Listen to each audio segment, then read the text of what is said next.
Hello there and welcome to my light tank tutorial for M10 Genesis. Before getting started, I would like to go through the group composition. The minimal requirement from a lobby is one spear with enfeebling skewer on the weapon, which reduces the target's damage by 44% for 8 seconds, and one grey axe with enfeebling maelstrom, which reduces 25% of the damage from the target as well, for also 8 seconds. Both of these abilities can hit multiple targets, which is essential to increase the survival rate of low con DPS. Then the main DPS weapon can be Glaive Sword, Sword and Shield, and Hatchet. If using Sword and Shield for DPS, I would highly recommend running Angry Earth Bane on both Shield and Sword, which give you 30% of total damage against Angry Earth. Gem-wise, I would run Emerald on both Sword and Shield and Hatchet, and I will run the Opal for Glaive Sword. The reason for this is the first boss. When it's low HP, that's where the DPS check comes in. You want the highest DPS as possible before the wall comes down. Moving back to the topic of tanking Genesis in light gear. Throughout this run I'll be using 3 types of weapons. However, the third weapon is completely optional, but it's nice to have. These weapons are Grey Axe, Warhammer, and the optional weapon is Blunderbuss. For these 3 weapons, I'll be running the Carnelian Gem to keep the aggro from my teammates. Besides the obvious Angry Earth Bane, the must-have perks for these weapons as a light tank is Refresh and Move for the Grey Axe and Warhammer. You want your cooldowns up ASAP, providing high crowd control and modular amounts of damage to keep aggro. For the Blunderbuss, you want Enchanted or Attunement as a second perk. Now moving on towards the gear, the only thing that you actually need is Angry Earth Ward, but it is nice to have Refreshing or Freedom or both of them at once together. And then on the jewelry, you would want Heart Heal in your ring, which allows you to have 10 extra stamina, which allows an extra dodge for light gear when you don't have 150 dex. And then the ring that I use is the Smooth Bone Ring, which has Leeching, Hearty, Keen Awareness. Keen Awareness is actually really good for this build due to the increased crit chance on the Grey Axe. Each time I crit with a Grey Axe, I get HP back, making it insanely sustainable. Speaking of sustain, the heart rune that I run is Stone Form. It cancels me of all types of debuffs and allows me to be immune to staggers and CC for the next 5 seconds, which is really good against big clumps, especially after the 300 strength nerf where they took away crit. Finally, let's go through the skill tree and attribute that I'll be using today. For the Grey Axe, we're going to run Reap, Maelstrom and Gravity Well, and we're going to go bottom left tree with the last ability but loose because we're going to be switching weapons so much and we get more out of the bottom left than right. For the Warhammer, I'll be running Wrecking Ball, Shockwave, Clear Out. With this build, you want to light attack as much as possible to get your abilities back up, taking advantage of these 2 perks together. And then for the Blunderbuss, we'll be running Net Shot, Ace of Blast, Spraying Grenades with the double down at the bottom.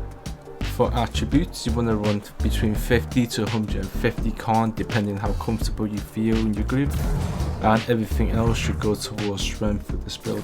Regardless of how much con you run, having 1 or 2 ward potions will help you throughout the dungeon. Okay, come up to the first hive. You want to kill the 3 little mobs and the hive at the same time. You can use any ability you want besides the Gravity Well, because you're going to need it for the next part to pull. Using the Gravity Well that you just saved, you pull the archer with the Gravity Well. Pull it towards the left side so the DPS can safely DPS the archer without aggroing the soldier on the right. However, during this run, somehow the soldier from below the bridge got pulled. So in a situation like this, you want to CC both the mobs as much as you can for the rest of the DPS to do their job.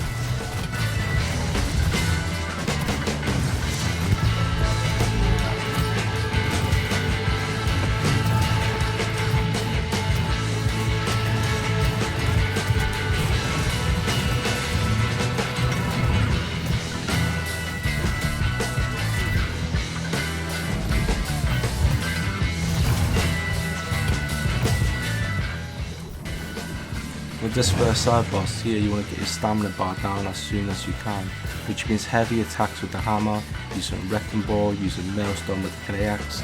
Once the boss goes down, you want to go behind him and backstab him for maximum crit chance.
This archer here, you want to kill it at where it stands to reduce the risk of your team dying later on.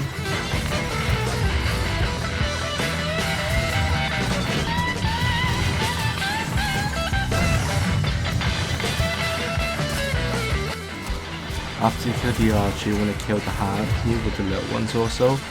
Meanwhile, one of the DPS should gather the moats around the corners.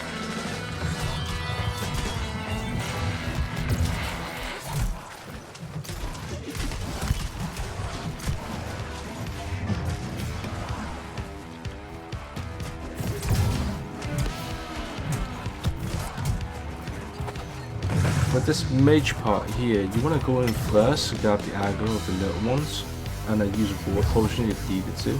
Once you have all the aggro, you want to throw gravity well into a shockwave from any abilities that you have up. Make sure you use a stone form here against the staggers.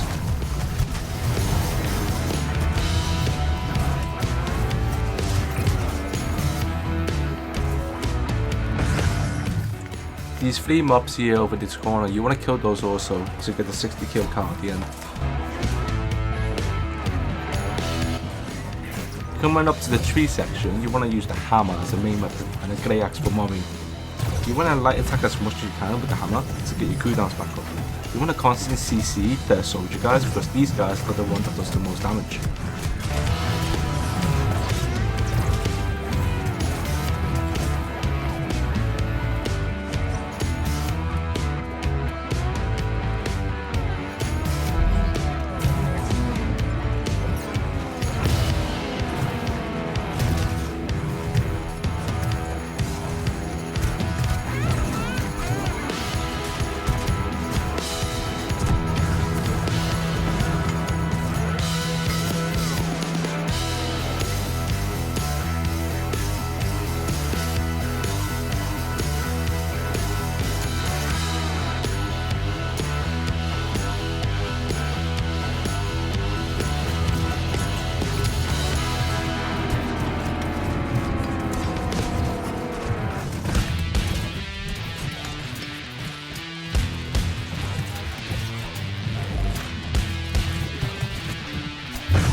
After this part, you want to skip until you go towards the next shrine.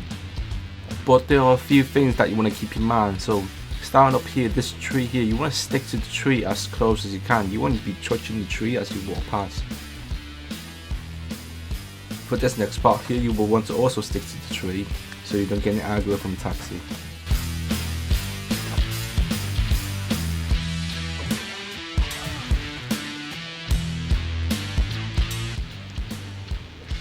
For this part here, you want to stick to the left side against the wall so you don't get aggro from the soldier.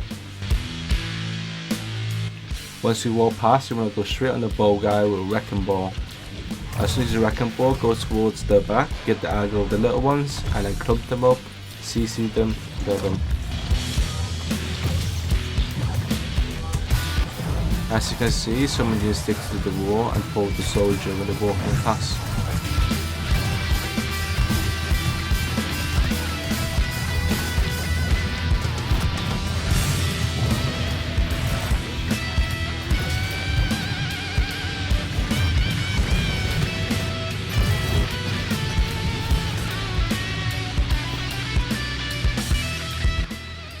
If you have a Blunderbuss, now's the time to equip it.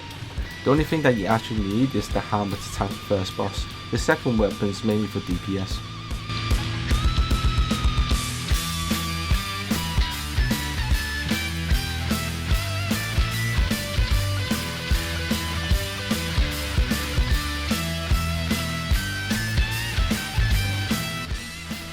It's very important here that you aim for the head with the Blunderbuss to get your cooldowns up, so you can spam your ace up blast, your bombs, as well as doing tons of damage to the boss.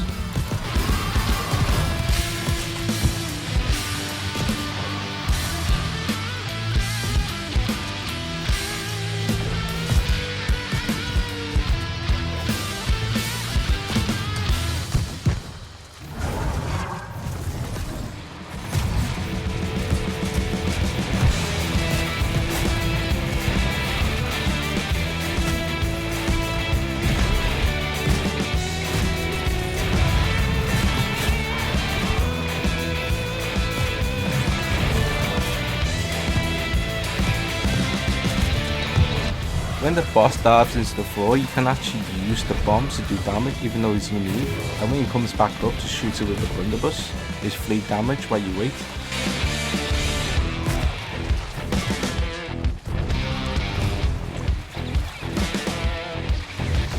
When it comes back up for good, the only thing that you need to actually look out for is the skull that he throws. It's like a wave that comes across the floor. Whenever he touches his toes, just get ready to double dodge.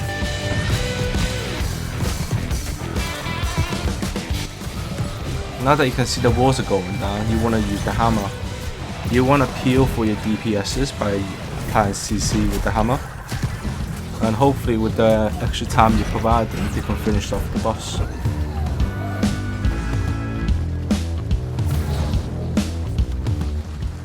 Next phase, you stand this location here where the guy who took the sap from the tree takes the fire. You'll kill the boss here, and after you kill it, you go inside the unstuck, which takes you to the entrance.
And the reason you kill the hive at the start is because you don't have to kill anything right now. You can just walk straight towards the end of the room.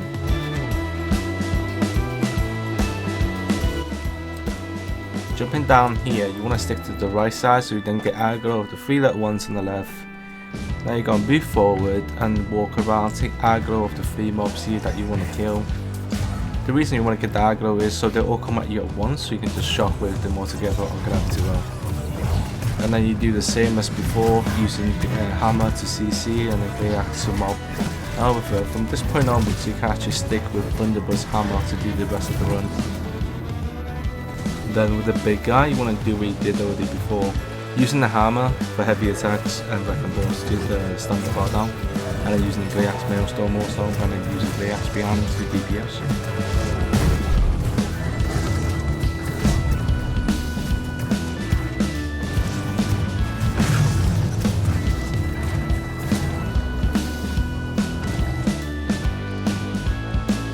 Using the concept of CCing with the hammer and DPS with the Grey Axe and maybe mob with the Grey Axe also, you're just going to use this until you reach the boss room at the end.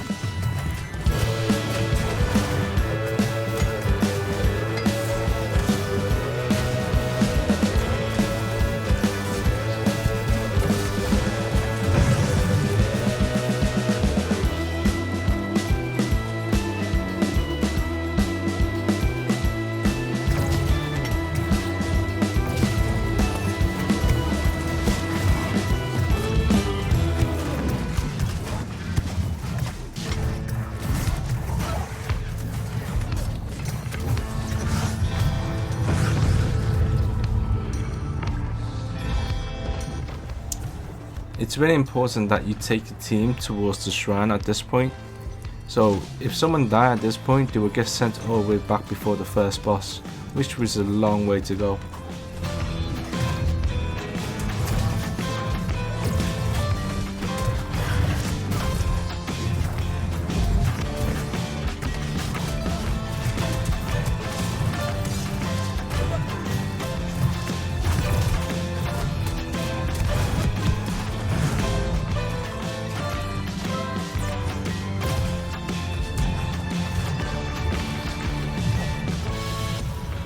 Just before going in for the final fight, you want to have your Blunderbuss ready. You can run a Blunderbuss with a Grey Axe or hammer, it doesn't make any difference.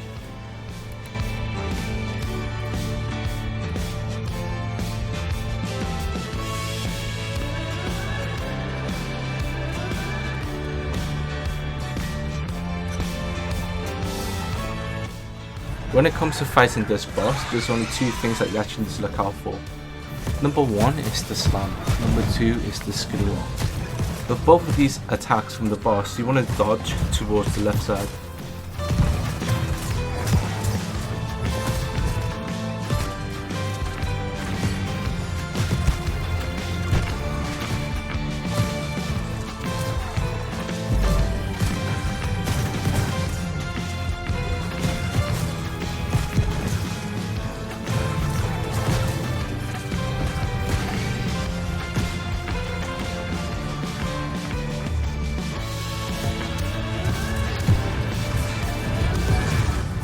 When the boss goes to tunnel mode, you want to get your hammer out, right? You want to hold block and gather up with your group, so she goes through that phase a lot faster with the less travel distance between player to player. So it comes back up faster, you get to kill it faster.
And that there is my entire guide on how to tank Genesis M10 in light gear using Grey's Warhammer and the Blunderbuss.